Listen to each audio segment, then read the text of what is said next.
So guys, magre-reaction video tayo dito sa video ni Chicks sa ako naman. Tingnan natin to. Mas maganda to kasi nakapaglabas na siya ng video lahat-lahat. Mas maganda din tayo mag-base dito sa lahat-lahat. Hindi sana ako magsasalita kasi ito yung prinamis namin ni Doggy sa isa't isa. Hindi na lang kami magsasalita on social media since baka maging circus pa. Pero since marami nang na-involve, mga tao nagmamahal sa akin. I mean guys, kung dito kung iisipin nyo guys, dapat wala na eh. Tapos na, like nung nag-break kami nun, yung syempre magtatanong ba't wala na si Chicks. So, binigyan ko kayo napakaliit na na information ba't kami nag-break. Hindi ko like sinabi ko ano talaga yung 100% yung reason, di ba? Ayun na, yung mga tao sinasabi sa akin na napakaliit na ganyan-ganyan, nakipag-break ka na. Kasi ayoko na magbitaw. Kasi eto nga, nag-usap nga kami na wag na lang namin anuhin yung ano. So, nag-break na kami. After nun, nung naka-live siya, madaming kilalang tao na nag-comment. Ano ba yun? Puntahan daw tong babaeng to sa Facebook. Puntahan daw itong babae ito, naka-raid max na gaming chair, etc. Parang tos doon sinabi na ang dami ng comment ng mga tao na ganito puntahan nyo to. Yeah, basta ang dami yung screenshot nun guys. Tapos sinabi na fell out of love pero may kasama na daw akong iba. Like, ayun yung nag-trigger sa mga tao ba't napunta dito sa sitwasyon na to. Kung di naman dahil doon, di naman tayo mapupunta dito. Both separate ways na kami nun. Nananahimik na lang kami in some degrees. Sabihin natin, yes, nagpapaginigan kami sa stream pero not ganun ka-harsh na, alam mo yun, ang daming nadamay. Dahil sa mga comment na nag-comment sa kanya, na mga kilala niya. So, di dapat talaga abot sa ganitong sitwasyon. By the way guys, last video ko na talaga itong gagawin tungkol dito sa amin, yung separation namin. Hindi ko sinasabi maniwala kay sa kanya. Pagkatapos nito guys, tigil na lang natin kasi wala na ito patutunguhan eh. Katoxican na. So yeah, if gusto niyo pa mag-release ng video, sure, okay lang. Sa akin, hindi ko na yun papansinin. Like sa akin, focus na ako sa ginagawa ko sa MPL, lahat-lahat, sa iba-iba pang bagay. So yeah, play natin guys. Mga taong nakapaligid sa akin, ito naman yung time ko para naman marinig nyo naman yung side ng story. I-address ko na rin yung lahat na binibintang nila sa akin.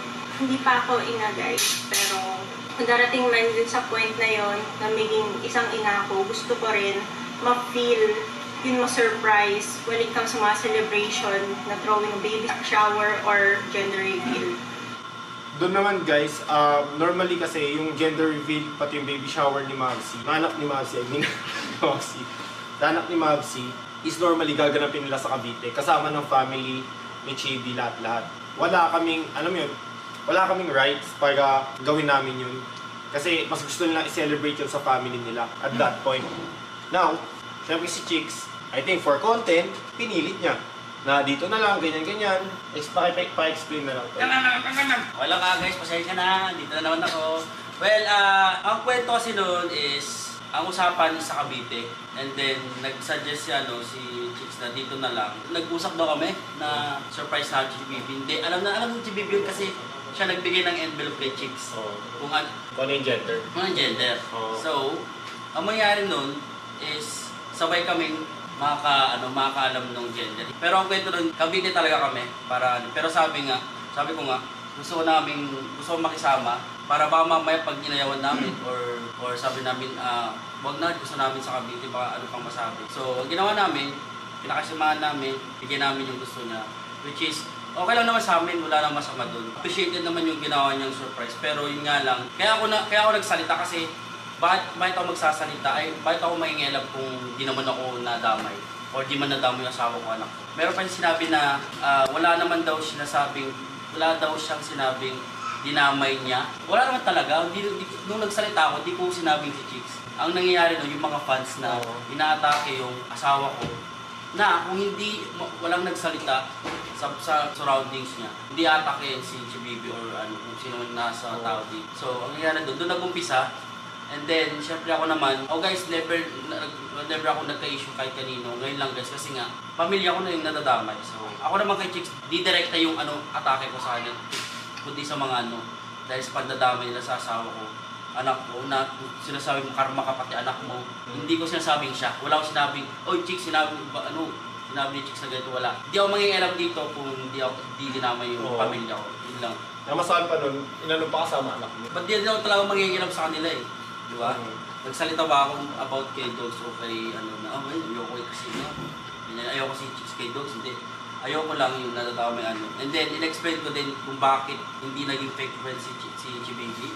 Sa kanya kasi lahat ng ginawa namin, pakikisama kay Chicks or what. Ayoko lang yung parang naging negative pa si... Pansin yung Chibaby, hindi lumalabas dati. Hindi masyadong umano. Ngayon lang kasi, naging komportable siya sa tao dito. At saka yun nga, sabi ko, si Chicks okay naman sa amin. Kaso nga, sabi ko, ulitin ko, may ugali talaga si Chicks. So, mabait si Chicks guys, pero may ugali lang, yun lang. Lahat tayo may bad side. Tsaka guys, sinabihan ko din nun si Mavsi. Tsaka nung dumating nun si Chibibi sa bootcamp namin sa kabila pas, kinausap ko agad one-on-one na si Chibibi. Sabi ko, Chibibi, okay lang na kahit hindi mo na ako pakisamahan mo lang si Chicks kasi may attitude problem. So sabi niya naman, umuo naman siya, sige Kuya Dogs, sabi ko, pakisamahan mo na lang kahit pa paano. Pag walang gulo sa bahay. Pag ang lahat ng bagong dumadating, sinasabihan ko agad na, oy guys, pakisamahan niyo na lang si Chicks. Lahat. Kaya from the moment na sinabi sa akin ni Mavsi na punta si Chibi, umakyat agad ako and then iyakap ko si Chibi. Sabi ko, buntis ko ba talaga? Together kami umiyak, alam niya ni Chibi. Kaya nung lumalaki na yung tiyan niya, gusto kong ipa-experience sa kanya yung ganun ng ka-shot. Kasi alam ko talaga ang rules doon, magto-throw is whether your best friend, your sister, or somebody very close to you. Alam, yun, nakuha na nila yung envelope kung ano yung gender ng baby nila. Hindi nila pinakita. Miski sila, hindi nila alam. Binigay agad nila yun sa akin kung magpapagawa ng gender reveal cake.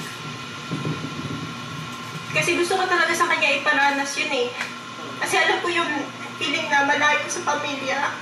Ayun yung naging problema kasi dun guys. Like, malayo nga kami sa pamilya namin sa Belgium. Pero ang masakit kasi dito, ako yung nakakausap niya eh.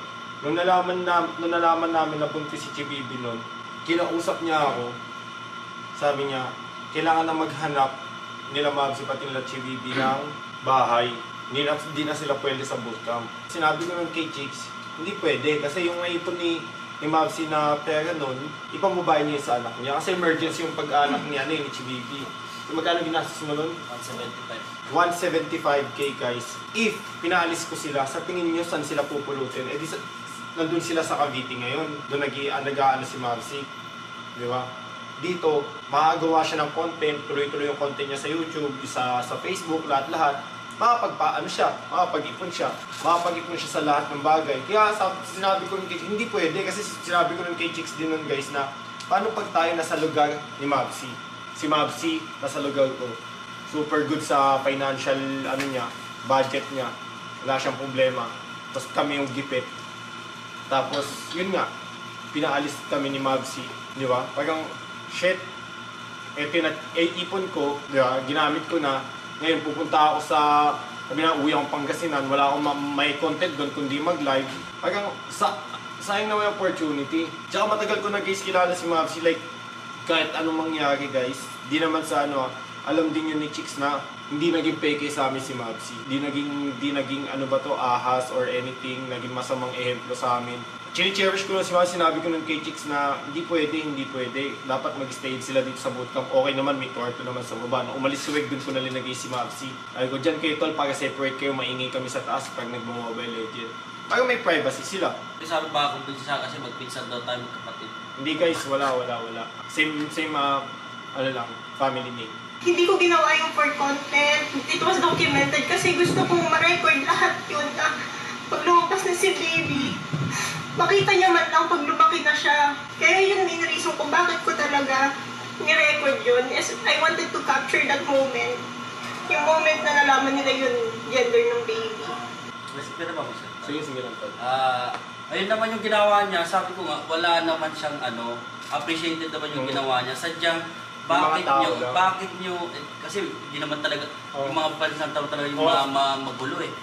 Bakit nyo sinasabing, wala kang utang na loob, si Chicks lahat ng, si Chicks lahat nung nagbubuntis siya, inaalagaan ka, siya lahat appreciated namin lahat yun, kaso nga bakit parang, kayong mga fans, na parang dinidiin nyo na wala kayong utang na loob. Isipin mo, walang araw nung buntis siya, first week, one day hanggang nanganak yan, nasa tabi niya lang ako. Hindi yung pwedeng sabihin na si Chicks nag-alaga sa kanya, nagbubuntis. Sabi ko wala naman sinabi gano'n si Chicks. Kayong mga nanonood. Kasi kung sino nagpagulo dito, it's either kayo, kayo lang. Okay? Kayo lang, yung mga taong Ayun, kaya nagsalita ako ngayon kasi gusto ko rin bigyan kayo ng kasi hindi nyo naman kailangan kami idamay. Lalo na yung bata, si Sam din, nadamay. Kung si AJ kasi, di ba, kung nakikita nyo sino kasama niya, jowa ni Hex, si Chibibi, or si Sam, ba't kailangan nyo damay? Sasabihin nyo fake friends or what? Harasin nyo sa page nila, sa Facebook, pag nagpo-post sila, hinaharas nyo. Then, di ba, parang hindi nyo makailangan damay yun. And sa side ni Chicks ulit, sabi ko, yung ginawa niya, appreciated doon. May mga lang na mali-mali yung sagot. Na parang kailangan lang namin tama. Kasi ako nandito, tagal na. So lahat ng nangyari dito, alam ko kayo, hindi nyo alam.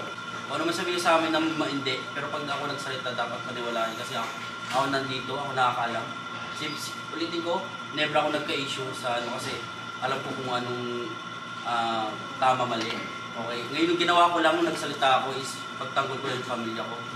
And then syempre, kung may kailangan din naman siyang magsasalita din ako if ever need niya ako magsalita na let's say, nadamay na naman ako dahil ganito, ganyan. And syempre, kung di naman siya nadamay, hindi naman magsasalita si Mavsi. At saka kung wala din naman naggumawa ng issue na, fell out of love, tapos may kasama na kahit na kami nun, 2 months, 3 months break, ano yung naging problema doon, right? Parang, at the end of the day, parang tapos na, wala na kaming problema, moving on na kami in both side.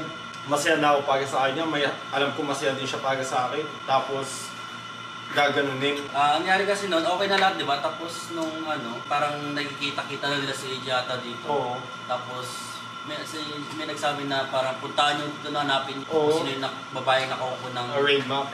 Ang sagot ko lang doon, bakit kailangan yung mga kung wala naman na si Chicks tsaka si Dogs noon, at kung may bagong man, kung kahit 3 babae niya, wala na kayo doon, parang gano'n, di ba? Or 2 or di ba? Yeah. Parang buhay na yun di ba? I wanted to congratulate her as a new mom and make her feel na she's really loved sa loob ng bootcamp, kahit kami-kami lang. Gusto ko kasi ma-celebrate yung moment na yun na mommy na siya. Ma-appreciate lang overall. Ma-appreciate lang. Kasi I want the same thing. Pag dumating yung time na maging ina na rin ako. Isa paninigan tao guys. Pero alam mo ba dati, kinuusap ako na pinapalis na si Maxi pati si Chippy. Sabi ko ako na muna bahala sa lahat. Basta makapag-imsip siya. Ayaw niya guys. Like, nabi na sa akin na may anak na sila, dapat umalis na sila. Hindi po totoo na pinapalayas. Oh my God. It's over, man. Sa inyo na, pero sinabi sa akin ni Chicks, nag-uusap kami sa kwarto. Tapos yung, hindi sa gumagawa ko ng kwento guys, that lang.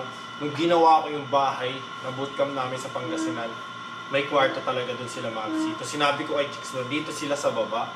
Sabi niya, ay ba't dyan sila sa bahay natin? Sabi ko, sige lagyan natin sa bootcamp. Dahil ba't dyan naman sa bootcamp, may pamilya na sila. Dapat magsarili na sila. Sabi ko kay Chicks noon, hindi pwede kasi for the time being nag-iipon sila eh. Yes mo yun. Sabi ko sa kanya, in the end of the day, kino-content mo din sila. Bigyan natin sila ng spot dito. Kasi parang yun, guys, napaka-unfair naman nun para sa akin. Pero magsalita. Oo. Ito pa yung sinasabi na palamunin daw kami tsaka taon na ito. Nagpapadikit lang daw kami kay Dogs para magkaroon ng spot sa bahay. No, may sinabi kong vlog na nun na parang mga after 2 years alis din kayo. Bakit? Canadian na resident ako doon. Anytime pwede akong umuwi ng Canada, kunin ko yung mga pamilya ko. So, iniisip nyo bang parang hindi ko kaya mag-isa? Or kaya namin na umalis dito eh. Diba? Sadyang, syempre, hindi kami yung parang Dogs sa bagong bahay mo, bigyan nyo kami ng kwarto. Tsaka dati kinausap mo na rin ako eh. Sinabihan niya ako guys, Dogs, if ever man naaalis ako dito sa bootcamp, hindi dahil sa'yo. Sinabi niya sa akin kung dahil kanino. Yun nga, nakita niyo. Ganun din sinabi sa akin ni Nakin noon. Okay, game? With my own income. Kaya, paano ako sa akin walking debit card ko? Oh my God. Okay guys, eto guys, ang daming nakadinig na ito nung sinabi niya na si Doggy walking debit card ko yan eh.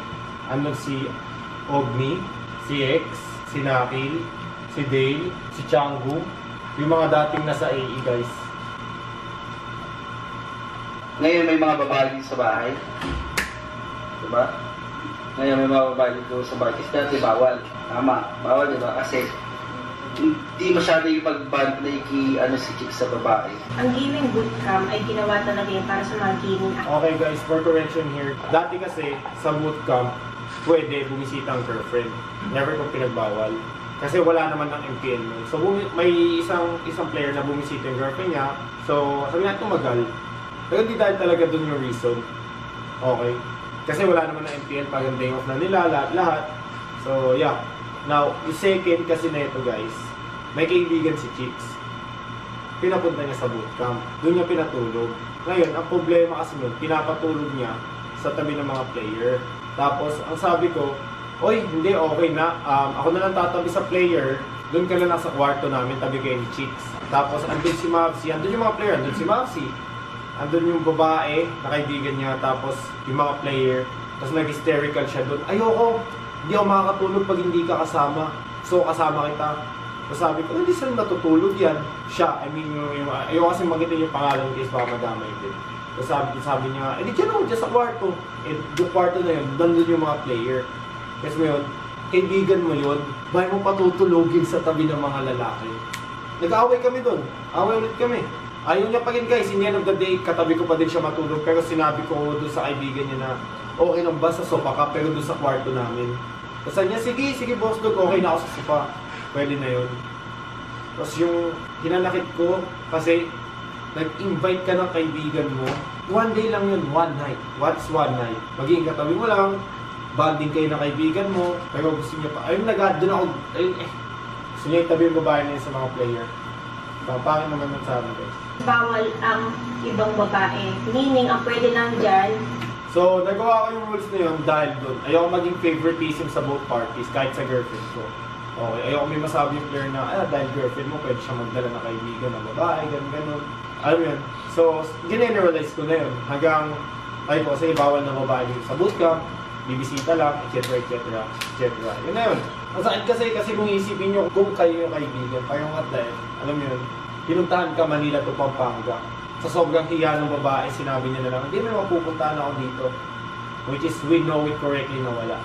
Gabing-gabi na yun.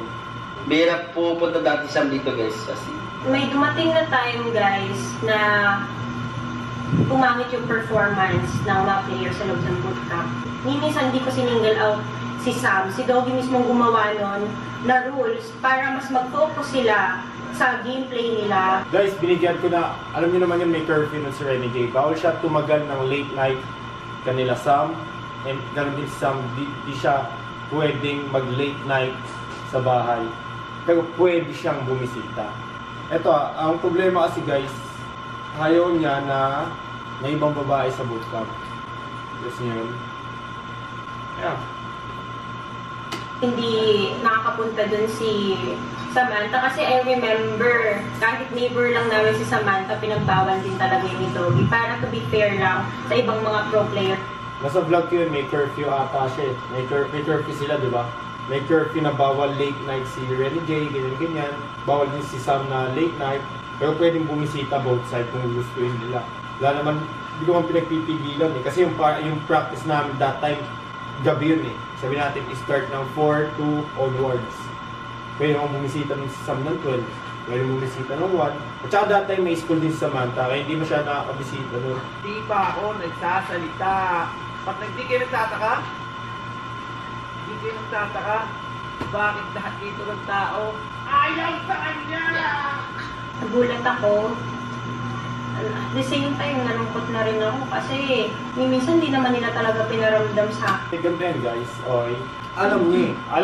Alam niya, alam ng lahat na hindi porket ako yung nagbabayad dito ng lahat, hindi niya na dapat kailangan makisama sa ibang tao. Ako nakikisama ako kay Maxi, nakikisama ako kay Hex, kay Dale, kay Ngipin. Si Ngipin, nung nakita ko, okay tol, kunin kita. Ikaw cameraman ko, gawin mo to. Kasi yung pinakita niya sa akin sa Batangas guys, comedy. So nagustuhan ko si Ngipin nun. So sabi ko, ito yung gagawin mo, comedy tayo. Ikaw yung ano, parang ikaw yung dating Maxi, kasi Maxi may anak na. Yung Maxi, pag pinatakbo mo sa labas naka-borat shirt, mag-borat shirt, tatakbo talaga, di ba? Tapos omo naman ng si Ngipin. Now, nakikisama ko kay Ngipin. Nakikisama ko kay Maxi. Kahit ako nagbabayad, si Maxi nakikisama sa akin. Hindi porket ako yung umaako ng lahat, hindi na dapat ako pwede makisama. Ang problema kasi kay Chicks, hindi siya marunong makisama. Okay, masahin mo pakinggan pero yun talaga. Pwede siya mag-prank pero pag siya pinank mo, hindi talaga pwede. Ay, ayun yung ano nun, ayun yung masakit. Walang kayang i-prank siya kasi alam paano siya magalit eh. Alam mo yun, kakatukin mo lang sa pinto, magagalit na. Ewan ko guys, yeah. Akin na ayaw nila eh. Ano pa masama. Kaya, nakakalungkot lang na marinig itong mga bagay na to. Sabi nga isipin mo naman, ayun nga, magpapanyari, ito, pinakamagandang ano, si Van, player ko dati. Hanggang ngayon, tuwing lumalabas si Chicks, sino yung nagdadrive para sa kanya? Pag may practice tayo, nakaka-hindi ka ba? May practice tayo, di ba? Isipin nyo yun guys, may practice kami, naya niya mag-drive. Alam mo yun, like, pinuntan neto dito as a pro player, hindi driver. Kung sana ako kinuha ko si Van na driver. Eto, ikaw, hey. Hindi dati kasi hindi ako nakakaintindihan ako. Siyempre, respeto ko na rin sa'yo sa kasakanya. Oh. Ganun. Tapos sa kasi dati, hindi ka tulad ko siyempre pinag-advento ng mga ito. Oo. Kasi may mga importante lakad. Ang ginagawa mo sa akin, yung gabi pa lang, sasadya mo na ako na may lakad kinabukasan. So nakakapag-adjust ako. Dati kasi, kunyari, after ng practice namin, alas 5, ng umagang alas 6, gigisingin na ako ng 7:30 o kaya 8. Oh. Hindi na ako nakakapulong ng maayos. Ganun, kaya siyempre yung palusugan ko. Pero hindi pa rin ako nakakaindi. Siyempre nakakaya pa rin. Kaya sana kinuha na lang namin driver si Dale. Hindi sa akin. Ano masabi mo sa nagdidya sa ugali ni AJ? Sabihin ko sa inyo guys, sobrang may ni AJ. Like, wala pa sa kalingkingan ng isa. Now, if he thinks I'm not good enough for him, opinion niya yun, and I totally respect it. Ngayon pa to. Opinion ko na yun eh. Dapat tumagal kami ng 8 years. Kasi, pasensyado akong tao guys. I mean, guys, malaman yan pagka kahit ano. Guys, walang perfectong relasyon. Kasi walang perfectong tao. Totoo, wala talaga perfectong relasyon guys. Totally agree doon, and walang perfectong tao. Para tumagal yung isang relasyon, sinasabi nga nila, it takes two to tango. Kasi team kayo. Ngayon, kung nagpasensya siya, nagpasensya rin ako. Kung nagpatawad siya, nagpatawad din ako. At kung minahal niya ako, minahal ko rin. Kasi best. Kaya nga, I mean, ayun nga, dun sa video na yun, hindi niya sinama. Sinabi ko na may mali din ako.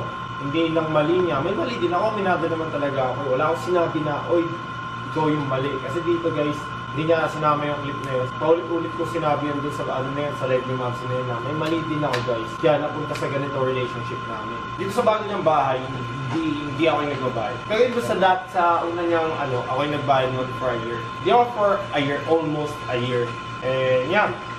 Ang bayad yung kuryente, ako nagbabayad, ano pa. Doon sa dati niya, yung unang ano, ninipatan niya noon, yung unang break namin. Guys. Driver? Ano logic yun? Eh, wala nga akong sariling sasakyan. So dito guys, yung sinasabi kong driver is that nung if ever na lilipat kami sa Pangasinan, ang gusto niya may driver siya. Gusto niya may driver siya kasi wala siyang lisensya. Sabi ko sa kanya, sure, kung gusto mo ng driver, kung gusto pa lang umuo ka sa Pangasinan, na doon din yung bootcamp ng mga player, sure, kuha tayo ng driver mo. Pero sabi ko sa kanya, ba't kasi pa tayo kukuha ng driver kung ginawa mo na yung lisensya mo, magagamit mo pa sana yung mga kotse, which is nagagandang kotse, sayang. Kung speaking of the driver, nagbubook ako para makapunta sa Manila sa QC. Yeah guys, ngayon di ko na alam. Pero dati, never siya nag-book sa pagmakaga to QC. Ang minubook niya nun si Van, si Dave. Hindi ko ginagawa katatawanan guys, pero yun talagang, ayun yung totoo. Andiyan naman si Van, andiyan si Dave. Kukuha sa kabinet ko kaya Pero yun nga guys, di ko naman sinabi ng ukit, pero pinambabayad niya sa Lazada niya is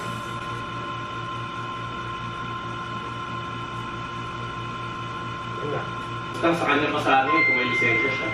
minsan hindi na rin sa akin yun. May mga times na pinahiram niya sa akin, pero nilinaw niya rin na hindi talaga to sa akin. Na nakapangalan daw to sa kanya at para lang to sa content. Kayo ba? Okay guys, to be clear dito, binigay ko talaga sa kanya yung Mustang guys. Binigay ko sa kanya yung Mustang, kaso wala lang talaga siyang lisensya. Hindi ko sa kanya ipapahigam yun. Sa kanya talaga dapat yan. It's just that wala siyang lisensya. Yes yun. Normally, papalit ko na noon pa ng kulay yung Mustang. Papatanggal ko na yung pink. Sabi ko sa kanya kasi nag-fade na yung kulay. Tapos sabi niya, hindi, gusto ko yung pink. Sa akin yan, di ba? Nandun si Hex nun. Di ba sa Mustang? Oh, isang Mustang.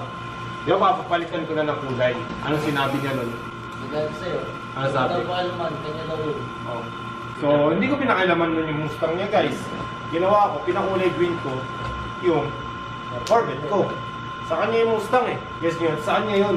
Eh di sana pala nakapangalan sa akin yung asa, di sana nasa akin din. Kung bibigyan ko kayo ng rice cooker, kahit sabihin natin hindi kayo marunong magsaing, papawiin ko yun dahil hindi lang kayo marunong magsaing, ibigay ko na yun sa inyo. Eh di sana may lisensya ka na rin sa rice cooker. Ang laking pinagkaiba naman ng rice cooker sa Mustang guys. Kailangan ba na lisensya para magluto ng kanin? Registro yun, pare. Kaya ko. Guys, kasama ko si Mabsi. Ako, Chicks. Kinuha namin student license. Sabay kami nag-test ni Mabsi nun para makuha yung non-pro. Sinasama namin si Chicks nun. Kasi sabay kami lahat kumuha ng sa student. Actually, nauna tayo. Nauna tayo. Nauna tayo, tapos sinamahan natin. Oo, sinamahan natin. Ayun, student pa rin kami dalawa nun. Tapos nun, nung kukuha na kami, kasama natin. Oo. Tapos, hindi na sumama. Ayun na, ayun po. Pero, hindi niya tayo nasa klase. Oo. Every time na uuwi kami ng Pangasinan, nasabi ko sa niya, Beng, gawin na natin lisensya mo. Marunong ka naman na mag-drive, ganyan-ganyan. Kung gusto mo, gawin din natin content. Ang dadalhin natin doon, Mustang. Magte-test drive ka, naka-Mustang. Sabi niya, ayaw niya, takot siya, ganyan-ganyan. Sabi ko, marunong ka naman na mag-drive kasi every time na umuwi kami ng Pangasinan, nilalagyan ko ng may non-pro sa tabi niya. Kasi pag student ka, kailangan may katabi ka non-pro. So, lagi may non-pro sa tabi niya. Nag-drive siya noon, nag-cruise siya noon. Papunta Pangasinan, marunong siya mag-drive. Ang galing pa nga eh. Di ba? Umabot na isang taon, wala. Monthly to yun. Galing kayong Belgium, sabi ko, o sige, uwi na tayo. Pagkabalik namin, uwi tayo Pangasinan, gawin mo yung lisensya mo. So, sasabihin niya, next time na lang. Ganyan. Pwede ka magbigay sa akin pag may lisensya na siya. Totoo naman guys, pag may lisensya na siya, tapos sinabi niya sa akin, kunin ko na yung Mustang. Sure, ibibigay ko, wala namang problema dun eh. Pero sana, inisip niya na birthday ko, one day ko lang rin-request yung aso. One day, hindi niya nabigay. Tapos nag-family picture kami, kasama lang si AJ. Yung nasa surrounding niya. I-raid niyo itong babaeng itong naka-raid max na pink na gaming chair. Fell out of love na daw. Pero may binabahay nga, for God's sake. Hindi ko kailangan ng Mustang. Para sa akin, 50 versus 2. Okay guys, the hardest part here is that we're not basically on a good term na talaga. Like, simula nag-break kami, hindi na kami nag-uusap. And, kasi like maglalabasan lang kami ngayon na dito, lahat-lahat.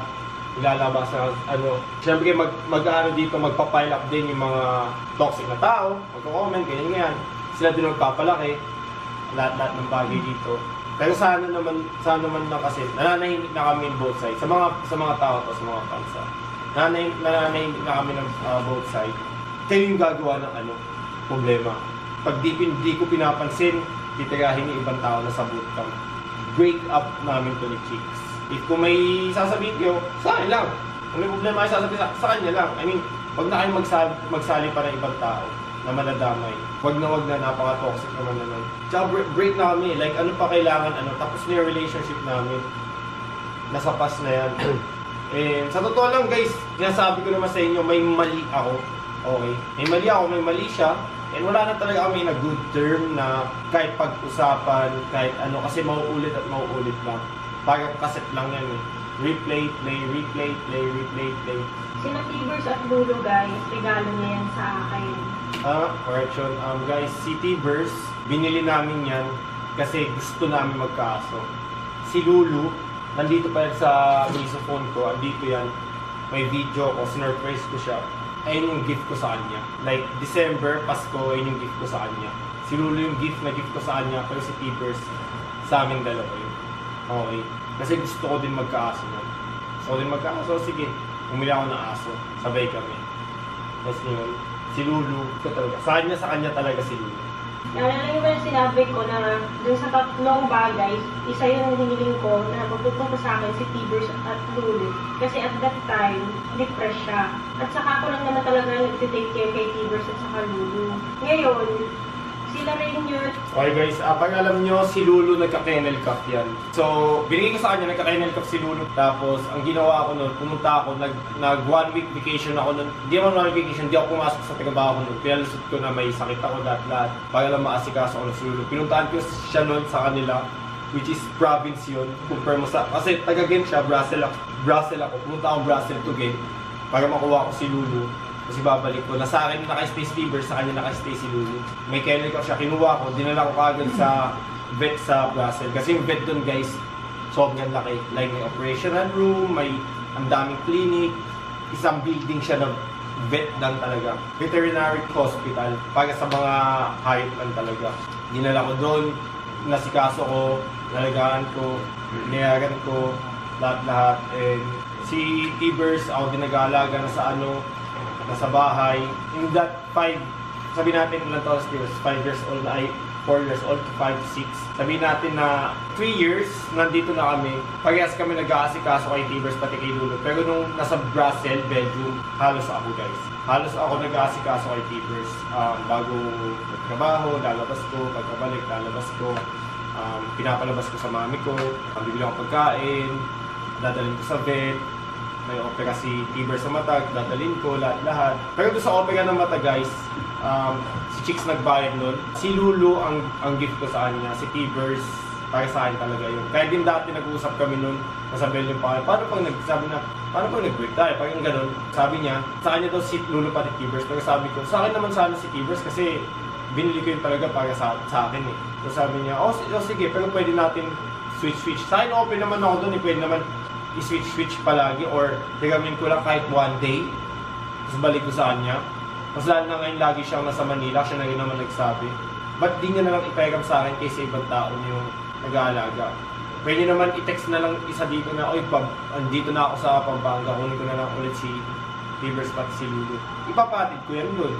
Yes yan. Tapos dito guys, every time na may sakit si Tibers na severe or si Lulu, dinadala ko, binubuhat ko agad papunta sa kotse, dadala namin sa vet. Pero pagkasabi natin na lang yung ligo, tanggal ng balahibo, pinapasikaso ko na yung kay Chicks. Kasi masasayang di naman sumasayang yung time ko, pero maka-cut off yung mga meeting ko, yung mga ganun. Kasi kasuhin nyo na lang yun. Tapos ako mag-asikaso ng business side namin sa lahat ng bagay. Sponsorship, brand deals, lahat-lahat. Yun. Kasi bawal talaga ako mawala eh. Bawal ako huminto. Kasi pag huminto ako, masayang yung mga passive income namin na pwedeng pag-ipon. Di ba? Ang naging comfort zone ko, sila yung nagpo-comfort sa akin. Wala na nga akong pamilya dito. Iniwan niya na ako. At iba naman, itong mga babies ko, kukunin niya pa sa akin. Gagawin ko lang, work hard, play hard. Gawin yung mga supportahan niya ako, supportahan ko siya. Again, ako ang unang-unang naniwala sa kanya. Sinabi ko na for a year, pinalaban ako ng Chicks. Sinabi ko yun para mabuhat ko din si Chicks para magsuang bida siya. Kasi ako lang yung bida sa kwento. Pero, guys, never yung pinalaban for a year. Hindi ko naman piniling sa kanya na iangat niya ako. Kasi, dati guys, every time na may interview ako sa The National event or kahit anong bagay na kunyari sa mag-i-speech ako, nagagalit siya pag hindi ko sinabing thank you sa girlfriend ko, ganun. O kaya sa The National, pagka nakalimutan mo sabihin na, oy, thank you nga pala sa, yung past interview lang, thank you sa girlfriend ko, no, saan, nagagalit siya pag nakalimutan ko yun. Pag sinasabi niya na hindi niya daw kailangan ng buhat ko, kahit nung nagsimula ako nung aso pa lang yung mukha ko nun, gusto niya na talaga lumabas sa stream, siya yung naka-webcam, tapos ako yung naka-face free. Gusto niyang ipakilala ko siya sa mga tao, pakita ko siya, lahat-lahat. Now, siya sabi niya na hindi ko daw kailangan na buhatin siya. Pero ba't siya nagagalit pagka hindi ko binabanggit pangalan niya? Sa lahat, dapat kailangan kong banggitin pangalan niya. Kundi, sasabihin sa akin, ba't di mo naman ako binanggit? Nag-away din kami one time sa loob ng kotse dahil sa ganun kanya never mo ako binabanggit sa mga ganyan. Sabi ko, minsan nakakalimutan ko sa super excitement. Masala pag inalo ka sa The National, interviewin ka, hindi ko na alam yung sasabihin ko, sobrang tuwa. Alam mo yun, kailangan ko pa rin i-maintain yung character ko na mayabang. Pero alam mo yun, nagagalit siya sa akin pag hindi ko siya sinasama. Shoutout sa lahat ng bagay. Kung before, sinabi niya na inaangat niya ako. So ngayon na wala kami, ibig sabihin ba nito, pinabagsak niya na ako? Wala akong sinabing ganun, guys. Hindi ko sinabi binabagsak ko siya. Ang problema lang kasi dito, yung mga tao surrounding niya, yung mga kinoment, agresibo masyado. Yung mga sinasabi, agresibo masyado. Kasi nananahimik na ako nun Nananahimik na lahat. Yun. Wala nang etc. Tapos maglalabas ulit sila ng panibagong storya. Ito ba fake friends kami? Totoo bang fake friends kayo? January 8, nag-tweet ako, no to fake friends. Hindi po sila ang pinapatamaan ko. Eh di sino ba pinapatamaan mo? Si Tibers pati si Lulu? Ano ba naman yan? January 8, sino pinapatamaan mo? No to fake friends. Eh dun lang naman na dun lang kayo in-unfriend, di ba? Dun niya in-unfriend si Chibi, si Mavsi. Ano ba naman yan? Si Naki. Oh my God. Isa-round din sarili ko. Guys, ayoko na itong panoorin, to be honest. Ang masasabi ko lang dito, guys, sa totoo lang, ayoko na. Like, ginawa ko to, end of the story. Ayoko nang magsalita pa, etc.